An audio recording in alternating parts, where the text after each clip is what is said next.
Welcome to Chillin' 101. We hope this video helps. You begin by confirming the basics. Plug the OEM or a compatible PD charger into a known good wall outlet. Once done, swap in a different certified cable to rule out broken wires. Make sure to look inside the port with good light. Debris causes resistance and slow charging. If you see lint, carefully clear it with compressed air or a wooden toothpick. Do not poke metal. These quick checks remove the most common physical bottlenecks and prepare you for software and accessory tests. Next, you address software causes.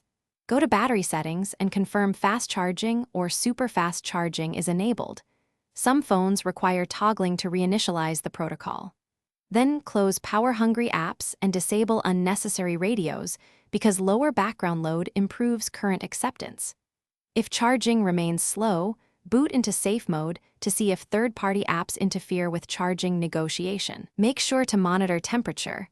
Thermal throttling reduces charge speed, so keep the phone cool and out of direct sun while charging. Finally, isolate hardware faults. Test with another certified fast charger and cable that match your phone's spec. If speed improves, replace the faulty accessory. If not, inspect for bent pins or damage to the charging port. Physical damage often needs repair. Persistent slow charging with healthy accessories and updated software suggests battery or charging IC issues. Have a technician run diagnostics or replace the battery. If all else fails, back up data and perform a factory reset as a last resort troubleshooting step.